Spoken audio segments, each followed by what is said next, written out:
इस वीडियो के अंदर मैं आपको बताने वाला हूँ इनकम टैक्स के अंदर आपको जो डिडक्शंस मिलती हैं, जो कि सेक्शन 80C से लेकर सेक्शन 80U तक होती हैं, जो कि करीब करीब 20 डिडक्शंस हैं, मैं आपके साथ कवर करूँगा। तो ओल्ड टैक्स रिजीम में तो आपको लगभग हर तरीके की डिडक्शन मिल जाती है, कोई दिक्कत वाली बात नहीं है। बट न्यू टैक्स रिजीम के अंदर आपको बहुत ही रेस्ट्रिक्टेड डिडक्शन मिलती हैं। तो दोनों ही रिजीम्स के अंदर कौन कौन सी डिडक्शन आपको मिलती है, ये मैं आपको बताने वाला हूँ। तो चलिए डिटेल में अपनी वीडियो की तरफ बढ़ते हैं। तो सबसे पहले हम बात कर लेते हैं ओल्ड टैक्स रिजीम में मिलने वाले डिडक्शंस के बारे में। तो देखिए यहाँ पर सबसे पहले डिडक्शन आपको मिलती है सेक्शन 80C की, जहाँ पर आप provident fund, EPF, life insurance premium, ELSS, PPF, SCSS, national saving certificate, housing loan principal, बच्चों की ट्यूशन फीस, इन ऑप्शंस के अंदर इन्वेस्टमेंट करके 1.5 लाख तक की इन्वेस्टमेंट कर सकते हैं और 80C के अंदर 1.5 लाख तक की छूट ले सकते हैं। इसके अलावा आप देख सकते हैं सेक्शन 80CCC, जहाँ पर आप एन्युटी प्लान ले सकते हैं एलआईसी का या फिर किसी और इंश्योरर का टुवार्ड पेंशन स्कीम, जहाँ पर आपकी जो है बुढ़ापे के बाद पेंशन आनी शुरू होती है 60 ईयर्स के बाद। तो यहाँ पर भी आप 1.50 लाख तक की इन्वेस्टमेंट कर सकते हैं। उसके बाद section 80CCD subsection 1।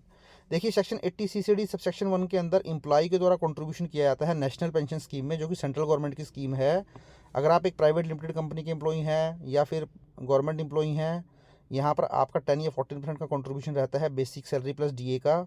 But most important thing यहाँ पर ये है कि जो ये 3 सेक्शन मैंने आपके साथ डिस्कस किए, सेक्शन 80C, सेक्शन 80CCC और सेक्शन 80CCD सबसेक्शन 1, इन तीनों को कंबाइंड करके एक सेक्शन होता है सेक्शन 80CCE, जो कि तीनों ही सेक्शन को मिला के मैक्सिमम 1.50 लाख की डिडक्शन आपको अलाउड करता है। सपोज करें अब यहाँ पर सेक्शन 80C के अंदर आपने सपोज करें एलआईसी ले ली 1 लाख रुपए की। सेक्शन 80CCC के अंदर भी आपने कुछ पेंशन स्कीम में एन्युटी प्लान ले लिया एलआईसी का, वहाँ पर भी आपने 1 लाख रुपए इन्वेस्ट कर दिया।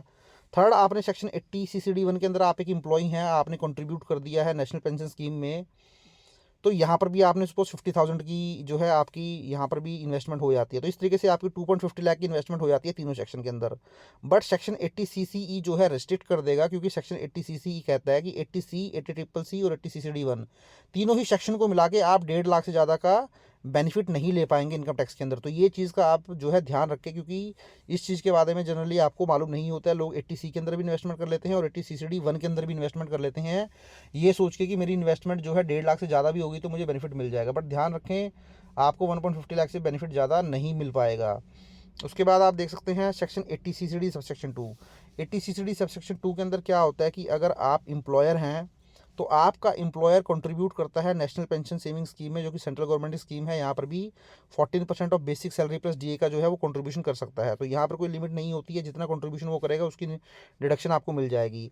अब हम बात कर लेते हैं सेक्शन 80CCD 1B की। तो सेक्शन 80CCD 1B के अंदर आप नेशनल पेंशन स्कीम के अंदर इन्वेस्टमेंट कर सकते हैं। आप एक इंडिविजुअल हैं, चाहे आप सैलरीड एम्प्लॉई हैं, नॉन सैलरीड एम्प्लॉई हैं, यहाँ पर फर्दर आप इन्वेस्टमेंट कर सकते हैं 50,000 तक की। तो इस तरीके से आप देखिए सेक्शन 80CCE के अंदर, जहाँ पर तीनों ही सेक्शन को क्लब किया था, 1.5 लाख आपने वहाँ पर इन्वेस्ट कर लिया।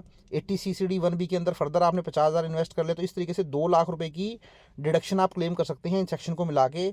इसके अलावा अगर 80CCD 2 के अंदर आपका एम्प्लॉयर भी कंट्रीब्यूट कर रहा है तो वो आपको एडिशनल बेनिफिट मिल जाएगा।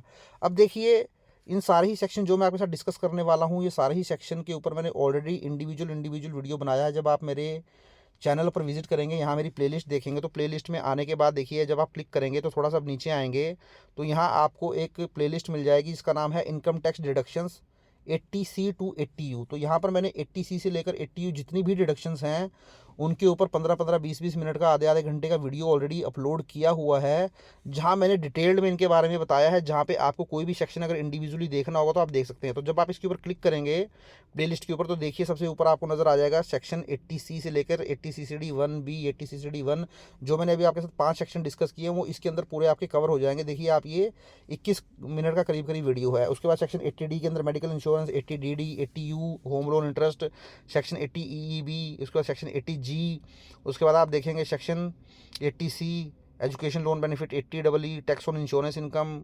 देखिए इस तरीके से आपको सारे ही सेक्शन यहाँ पर नज़र आ जाने वाले हैं। तो जो भी सेक्शन अभी मैं आपके साथ डिस्कस करूँगा, जो कि करीब करीब 20-21 सेक्शन होंगे, अगर आप उन सेक्शंस को इंडिविजुअली देखना चाहते हैं तो इंडिविजुअली आपको इस प्लेलिस्ट में आना पड़ेगा। यहाँ पे इंडिविजुअली आपको सारे ही सेक्शन मिल जाएंगे जो कि मैंने डिटेल्ड में कवर किए हैं, और आपको सारी ही क्लैरिटी भी मिल जाएगी। तब भी कोई डाउट है तो आप मुझे कमेंट बॉक्स में टाइप करें, मैं ज़रूर कोशिश करूँगा उसका रिप्लाई करने की।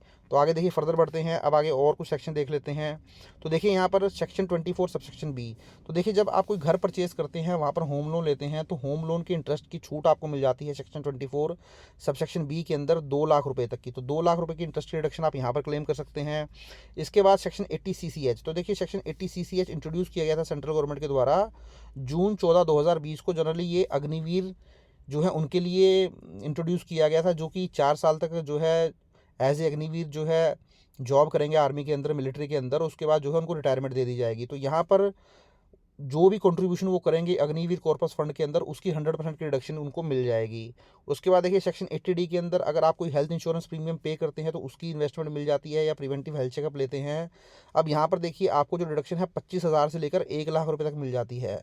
तो इसके लिए डिटेल्ड में आप देखना चाहते हैं तो जैसे कि मैंने आपको प्ले लिस्ट दिखाई है, उसके अंदर सेक्शन 80D में आप चले जाएँ, तो वहाँ पर आपको मैंने आधे घंटे का डिटेल्ड वीडियो मिलेगा, जहाँ मैंने पूरा कंप्लीट आपको सारे ही सिनेरियो बताए हैं किस तरीके से आप 25,000 से लेकर 1 लाख रुपए तक इस सेक्शन के अंदर जो है क्लेम कर सकते हैं। इसके बाद देख सकते हैं आप नेक्स्ट सेक्शन है 80DD। तो 80DD के अंदर क्या होता है कि अगर आपका कोई डिपेंडेंट है जो कि डिसेबल्ड है, उसकी मेंटेनेंस पे, उसकी ट्रीटमेंट पे आप कोई खर्चा करते हैं, अगर नॉर्मल डिसेबिलिटी है तो 75,000 तक की डिडक्शन क्लेम कर लेंगे, अगर सीवियर डिसेबिलिटी है तो 1 लाख रुपए तक डिडक्शन क्लेम कर लेंगे। इसी तरीके से सेक्शन 80DDB के अंदर कुछ स्पेसिफिक डिजीज़ बताई गई हैं। अब वो स्पेसिफिक डिजीज़ क्या क्या हैं, इसके ऊपर भी आपको वीडियो जो मिल जाएगा मेरी प्लेलिस्ट में, इसके ऊपर मैंने स्पेसिफिक वीडियो बनाया है। यहाँ पर अगर आप एक जनरल सिटीजन है, मीन्स आपकी एज 60 ईयर से कम है, तो 40,000 की डिडक्शन मिल जाएगी। अगर एक सीनियर सिटीजन है तो 1 लाख रुपये की डिडक्शन मिल जाएगी। सेक्शन 80E के अंदर अगर आप हायर एजुकेशन के लिए लोन लेते हैं, तो यहाँ पर जो आप इंटरेस्ट की पेमेंट करते हैं, उस इंटरेस्ट की पेमेंट की फुल अमाउंट की डिडक्शन आपको मिल जाएगी। तो सपोज अगर आपने 5 लाख रुपए का भी इंटरेस्ट पे किया उस एजुकेशन लोन के ऊपर, तो 5 लाख का 5 लाख आपको जो है डिडक्शन क्लेम हो जाएगा। इसके बाद सेक्शन 80EE। तो 80EE के अंदर क्या होता है, देखिए साथियों, अगर आप कोई इंटरेस्ट की पेमेंट करते हैं, आपने कोई लोन लिया था रेजिडेंशियल हाउस प्रॉपर्टी के लिए, और जो लोन आपका सैंक्शन हुआ था वो 1 अप्रैल 2016 से 31 मार्च 2017 के बीच में अगर सैंक्शन हुआ है, तो यहाँ पर आपको 80EE के अंदर 50,000 की एडिशनल डिडक्शन जो है वो मिल जाती है। वहीं सेक्शन 80EE के अंदर आपको 1.5 लाख की इंटरेस्ट की पेमेंट की डिडक्शन मिल जाती है अगर आप first time residential house property आपने बाय की है, और ये जो लोन सैंक्शन हुआ आपका अप्रैल 19 से मार्च 22 के बीच में हुआ, तो यहाँ पर आपको जो भी आपने इंटरेस्ट पे किया होगा आपको 1.50 लाख की डिडक्शन मिल जाएगी। तो डिडक्शन जो मिलती हैं आपको, ये जो मैंने सेक्शन 24B के अंदर 2 लाख रुपए की इंटरेस्ट की डिडक्शन बताई थी, उसकी एडिशनल ये डिडक्शन आपको मिल जाती हैं, बट ये कंडीशन आपको फुलफिल करनी होगी। इसी तरीके से सेक्शन 80EEB के अंदर भी आपको, अगर आपने कोई इलेक्ट्रिकल व्हीकल परचेज़ किया था और उसकी होम लोन से परचेज़ किया, सॉरी, आपने उसके लिए लोन कोई लिया था और उसकी इंटरेस्ट की पेमेंट आप करते हैं, तो यहाँ पर भी आपका लोन 1 अप्रैल 2019 से 31 मार्च 2023 के बीच में अगर सैंक्शन हुआ है, तो जो आपने इंटरेस्ट की पेमेंट की है अप टू 1.50 लाख तक की इंटरेस्ट की पेमेंट की आपको डिडक्शन मिल जाएगी, जो कि आपने इलेक्ट्रिकल व्हीकल को परचेज़ करने के लिए लोन लिया था। नेक्स्ट डिडक्शन हम देख लेते हैं, देखिए 80G। तो 80G के अंदर अगर आप कोई डोनेशन देते हैं कुछ प्रेस्क्राइब फंड्स के अंदर चैरिटेबल इंस्टीट्यूशंस को, तो जो भी आपने डोनेशन दी होगी, कंट्रीब्यूशन किया होगा, उसका 50% और 100% की डिडक्शन आपको मिल जाती है। वीडियो देख लीजिए, 80G का डिटेल्ड वीडियो मैंने बनाया है, जो मैंने आपको प्लेलिस्ट दिखाई थी। सेक्शन 80G के अंदर क्या होता है कि सपोज आप रेंट की पेमेंट करते हैं, और अगर आप सैलरीड एम्प्लॉय नहीं है, तो सैलरीड एम्प्लॉय तो क्या करते हैं, रेंट की पेमेंट करते हैं, HRA की डिडक्शन क्लेम कर लेते हैं। बट अगर आप एक सैलरीड एम्प्लॉय नहीं है, कोई सेल्फ एम्प्लॉयड है, अपना खुद का काम करते हैं और रेंट की पेमेंट करते हैं, तो यहाँ पर भी आप मैक्सिमम 60,000 की डिडक्शन क्लेम कर सकते हैं। तो इस तरीके से सेक्शन 80GGC के अंदर अगर आप कोई पॉलिटिकल पार्टी को डोनेशन देते हैं और आप एक इंडिविजुअल हैं, तो जो भी डोनेशन दी है उसका फुल अमाउंट आप डिडक्शन क्लेम कर सकते हैं। सेक्शन 80TTA के अंदर क्या होता है, अगर आपको कोई सेविंग बैंक अकाउंट है और आप एक जनरल सिटीजन है, आपकी एज 60 ईयर से कम है, तो सेविंग बैंक अकाउंट के ऊपर जो भी आपका इंटरेस्ट होता है, उस इंटरेस्ट में से 10,000 तक की डिडक्शन आपको सेक्शन 80TTA के अंदर मिल जाती है। वहीं सेक्शन 80TTB जो होता है वो केवल और केवल सीनियर सिटीजन्स के लिए होता है। अब सीनियर सिटीजन का चाहे सेविंग अकाउंट हो चाहे FD का अकाउंट हो, 50,000 तक की इंटरेस्ट की डिडक्शन जो है वो क्लेम कर सकते हैं इस सेक्शन के अंदर। उसके बाद सेक्शन 80U के अंदर देखिए डिडक्शन मिलती है रेजिडेंस इंडिविजुअल टैक्स पर विद डिसेबिलिटी। जो कि रेजिडेंट इंडिविजुअल होते हैं, अगर उनको कोई डिसेबिलिटी है और नॉर्मल डिसेबिलिटी है तो 75,000 की डिडक्शन क्लेम कर सकते हैं। वहीं सीवियर डिसेबिलिटी है तो सेक्शन 80U के अंदर 1 लाख तक की डिडक्शन जो है वो क्लेम कर सकते हैं। तो देखिए, जो भी सेक्शन मैंने आपके साथ ये कवर किए हैं, करीब करीब 20 या 21 सेक्शन हैं, जब उस प्लेलिस्ट में साथियों आप जाएंगे तो ये सारे ही सेक्शन आपको वहाँ पर मिल जाएंगे। तो यहाँ तो मैंने आपको बहुत समरी की फॉर्म में इनको बता दिया है। अब डिटेल्ड में इन सेक्शन को समझना चाहते हैं तो आप डिटेल में उन वीडियो में जाएं, वहाँ पे आपको डिटेल्ड पूरी वीडियो मिलेगी जिसमें आपको पूरी क्लैरिटी हो जाएगी कि पर्पस क्या है डिडक्शन का, क्यों आपको डिडक्शन मिलती है, कैसे क्लेम करनी है, क्या क्या डॉक्यूमेंट प्रोवाइड करने पड़ेंगे। तो सारी ही डिटेल आपको वहाँ से मिल जाएंगी, सारे ही सेक्शन ऑलमोस्ट आपको वहाँ पर मिल जाएंगे। अब हम देखिए बात कर लेते हैं न्यू टैक्स रिजीम की। तो न्यू टैक्स रिजीम में कौन कौन सी डिडक्शन मिलती हैं। तो न्यू टैक्स रिजीम में जनरली तो डिडक्शन मिलती नहीं है, जैसे कि मैंने आपको बताया था बहुत ही लिमिटेड डिडक्शन मिलती हैं। जैसे पहली डिडक्शन है सेक्शन 24 सबसेक्शन बी की। तो यहाँ पर अगर आपने कोई होम लोन लिया है तो उसकी इंटरेस्ट की डिडक्शन आप क्लेम कर सकते हैं, बट यहाँ पर एक कंडीशन है, वो जो प्रॉपर्टी है, वो जो हाउस है आपका लेट आउट होना चाहिए, आपने किराए पे चढ़ाया होना चाहिए। अगर वो सेल्फ ऑक्यूपाइड होगा, आप उसमें खुद रहते होंगे, तो आपको डिडक्शन नहीं मिलेगी।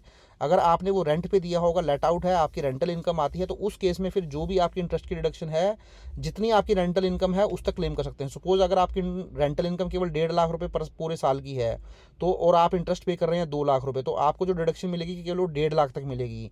वहीं सपोज अगर आपकी रेंटल इनकम है 3 लाख रुपए और आप इंटरेस्ट पेमेंट कर रहे हैं सपोज करें 2.5 लाख रुपए, तो 2.5 लाख आपको मिल जाएगी। तो यहाँ पर वो जो 2 लाख रुपए की कैप है वो एप्लीकेबल नहीं होती है। यहाँ पर आपका इंटरेस्ट की अमाउंट कितनी भी हो सारी ही क्लेम हो जाएगी, बट वो रेंटल इनकम से ज़्यादा नहीं होनी चाहिए।